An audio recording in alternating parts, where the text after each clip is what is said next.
didn't even get to cross.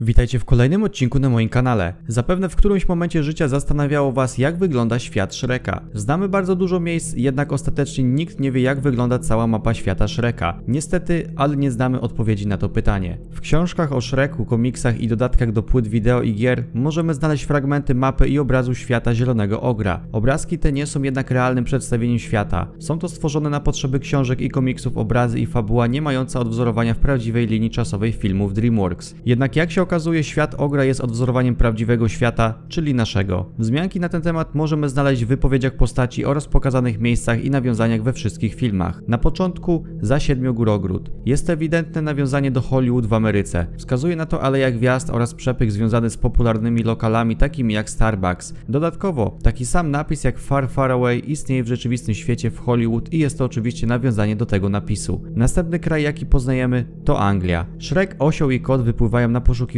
dziedzica tronu za Siedmiogórogrodu. Docierają do miejsca, gdzie znajduje się szkoła średnia. W tej szkole znajdują Lancelota, który jest postacią z legend arturiańskich. Oznacza to, że zasiadał on przy okrągłym stole z innymi rycerzami króla Artura w Anglii. Sam Artur, ten, którego szukał Shrek, jest właśnie tym królem Arturem. Dodatkowo uczelnia, w której są, nazywa się Worcestershire. Nazwa ta to nazwa popularnego na cały świat sosu, podobnego do Tabasco, jednak o zupełnie innym smaku i konsystencji. Swoją drogą muszę się Wam pochwalić, że robię z niego znakomitego kremowego kurczaka. Wspomniany sos został stworzony nie gdzie indziej niż właśnie w Anglii. Zła królowa z trzeciej części wspomina o tym, że chciałaby otworzyć spa we Francji. Na dodatek kobiety z drugiej części towarzyszące Ogrowi, gdy zmienił się w człowieka, zapytują Shreka, czy pochodzi z Europy. Zatem mają świadomość, że kontynent europejski za morzem istnieje. W dodatkowym filmie o kocie w butach i trzech diabłach poznajemy księżniczkę, która jest księżniczką Włoch. Mamy już wzmiankę o dwóch państwach z Europy. Kolejnym, czyli trzecim państwem jest Hiszpania. Pochodzi z niej oczywiście kot w butach. Wskazuje na to wiele wzmianek o jedzeniu wywodzącym się z Hiszpanii, mówienie o niektórych w postaciach z przedrostkiem L oraz wzmianka o Chupacabře, która jest mitycznym potworem, który grasuje w Hiszpanii. Dodatkowo wiele miejsc i kulturalnych zwyczajów, które pokazują nam 100% hiszpańską ziemię. Kotu w butach głos podkłada Antonio Banderas, czyli najsłynniejszy na świecie hiszpański aktor. W trzeciej części Shreka po zamianie ciał kot w ciele osła mówi, że jego buty wykonał najlepszy szewc w całym Madrycie. Zatem mamy potwierdzenie, że stolica Hiszpanii, Madryt, istnieje. Sumując te fakty, możemy stwierdzić, że świat Ogra to odwzorowanie świata rzeczywistego. Jednak w jakim rozstawieniu znajdują się magiczne miejsca takie jak Bagno czy Zamek Smoczycy dalej pozostaje tajemnicą. Może dowiemy się tego w przyszłych produkcjach ze świata DreamWorks. Dzięki za oglądanie. Spodziewajcie się w tym tygodniu odcinka o tym, czym jest paradoks kontinuum czasowego.